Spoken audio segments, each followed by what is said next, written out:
नमस्कार, आप देख रहे हैं स्वामी न्यूज और मैं हूं राजीव शर्मा।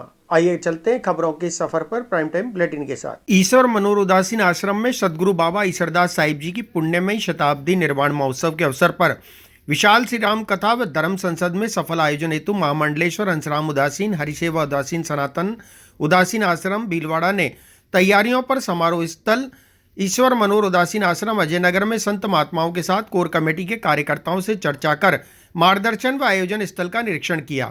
महामंडलेश्वर हंसराम उदासीन ने बताया कि सदगुरु बाबा ईश्वरदास की शताब्दी वर्षीय महोत्सव पर तीर्थनगरी अजमेर में होने वाला यह कार्यक्रम धार्मिक दृष्टि राम मंदिर बनने के 1 वर्ष पूर्ण होने पर रामकथा, रामायण व धर्म संसद से ऐतिहासिक होने वाला है। इस कार्यक्रम में देश भर से जुड़े आश्रम के अनुयायियों, अजमेर के विभिन्न संगठन, पंचायतों के साथ सैकड़ों संत महात्मा महाकुंभ से पूर्व एकत्रित होकर समाज को वर्तमान परिप्रेक्ष्य में आवश्यकतानुसार प्रस्ताव पारित करेंगे।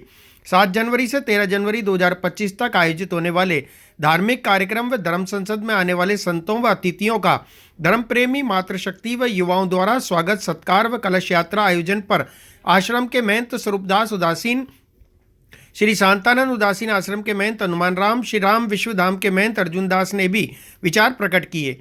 संत गौतम ने बताया कि श्री राम कथा का आयोजन दोपहर 2:30 बजे से 5:30 बजे तक व रामलीला का आयोजन सायंकाल 8 बजे से 10 बजे तक रहेगा।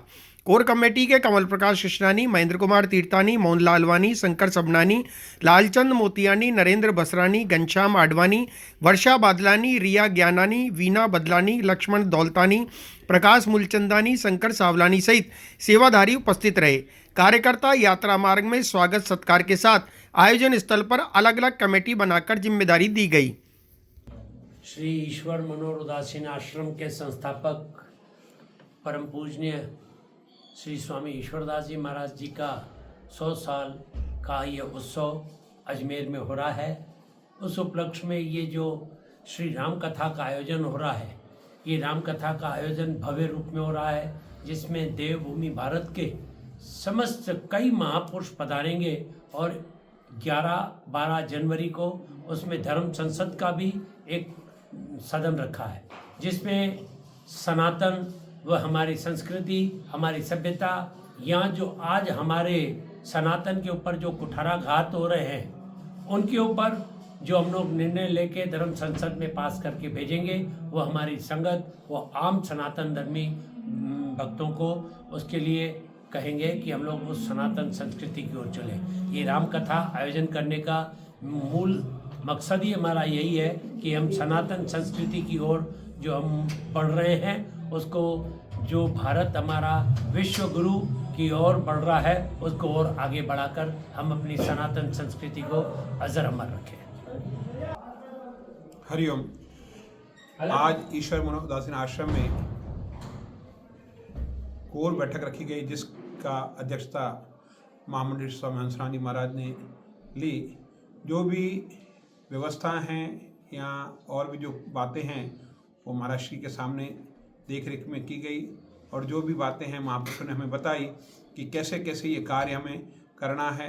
सब भक्तों को और सब प्रेमियों को और जो संस्थाएं जुड़ी हैं, उनको सबको अपनी अपनी व्यवस्थाएं दी गई है, और आगे भी महापुरुषों की कृपा रहेगी तो हमको जैसे भी महापुरुष इस बात के लिए समझाएंगे, करेंगे, उस अनुसार ये जो कार्यक्रम है श्री सदगुरु बाबा ईश्वरदास साहब जी के शताब्दी उत्सव, वो आनंदमयी कार्यक्रम किया गया है। ये कार्यक्रम कितनी तारीख से कितनी तारीख तक चलेगा?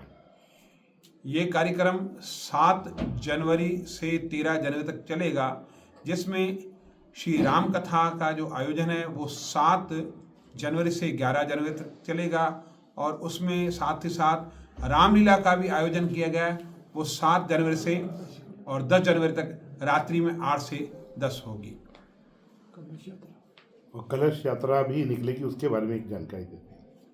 7 तारीख को सुबह हनुमान मंदिर अजय नगर से कलश यात्रा प्रारंभ होगी, जो कल्पना स्कूल या बैंक इधर से होते हुए आश्रम में पहुंचेगी। 1 बजे तक आश्रम में पहुंचने का व्यवस्था। जैसे मौसम विभाग की चेतावनी थी कि 26, 27, 28 को वर्षा की चेतावनी है, वो बारिश हुई है और बारिश से ठंड बढ़ गई है।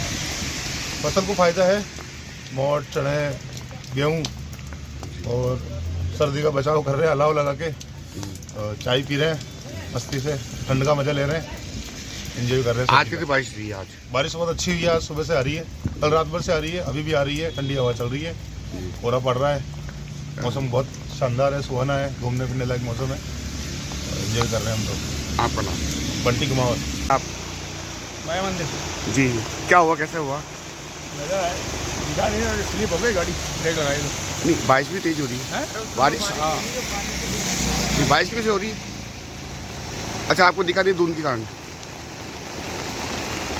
नहीं, आप कहाँ जा रहे हो? माया मंदिर। कहाँ से आ रहे हो आप? आपका नाम बता दो। भैया घर पे ही फैमिली थी हमारी, तो छोटी सी बात के ऊपर, चाय की बात पे झगड़ा हुआ था, है ना। तो उन्होंने इस तरीके से इनके ऊपर हमला करा कि सरिये पाइप वगैरह, खाली एक छोटी सी बात पे ऐसे कर चुके वो लोग। और दूसरी बात, उन्हों के चारों पांचों भाइयों के पास में हथियार थे और धमकी और देते हैं हमारे को हमेशा। उसके होमगार्ड में जो चाचा है ना, उसकी धमकी देते हैं। और उसके इनको मारने के बाद में हम इन तीन मम्मी को, दोनों भैया को अस्पताल लेके जाने के बाद में भी है ना, उन लोगों ने पीछे से आके है ना मेरे भैया को, इसको मारा और मेरी भाभी को मारा और एक और भैया उसको भी मारा। उसका नाम है नवल, वो क्या होमगार्ड में है। और वो हमारे को हर हमेशा धमकी देता है, वो हमारे को हर हमेशा धमकी देता है कि पुलिस वालों को तो हम जेब में लेके घूमते हैं, तुम्हारे को जो करना वो कर लो तुम। अच्छा, कहाँ लगी है भैया? कितनी लगी है? भैया के यहाँ पे हाथ का ऑपरेशन हुआ है, सिर में टाँके है, मम्मी के सिर में टाँके है, भैया के सिर में टाँके है। इन भाभी को मारा, मेरी भाभी प्रेग्नेंट है, इसके है ना 4 महीने लगे हुए हैं। दूसरी बात, मेरे इस वाले भैया को भी मारा और एक और भैया है उसको भी मारा, उसके भी हाथ में मांस फटा हुआ है।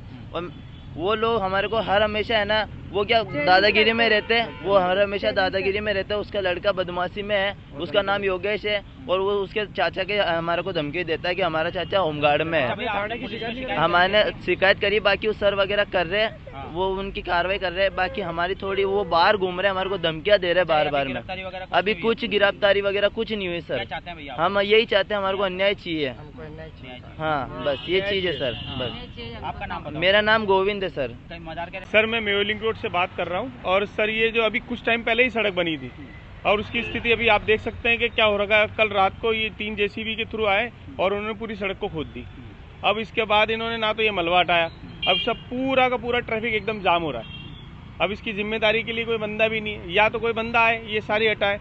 वैसे सड़क को इतनी जल्दी दोबारा रिपेयर कराने का कोई फ़ायदा भी नहीं है, क्योंकि कुछ टाइम पहले तो बनी है ये। अब ये ज़्यादा समस्या रही और एक वन वे हो गया पूरा, और आगे से भी ब्रेक नहीं है, दोनों तरफ से गाड़ियाँ आ रही जा रही हैं। ये सबसे ज़्यादा प्रॉब्लम ये हो रही है। और ट्रैफिक थोड़ी देर में वापस जाम हो जाएगा। कल रात की बात है ये कल रात को ही हुआ है। पूरा खोद दिया इसको? पूरा एक तरफ से पूरी साइड खोद दी इन्होंने। भैया आप लोगों ने, जैसा आपका सामने घर है, दुकानें हैं, तो आप लोगों ने पूछा क्या उनसे, भाई ये बना हुआ है रोड क्यों खोदने की? हमने बोला था, बोले नहीं हमें इतना पता नहीं, हमें तो बोला गया कि ये इसको सही करना है और 7 दिन के अंदर दोबारा बनानी है।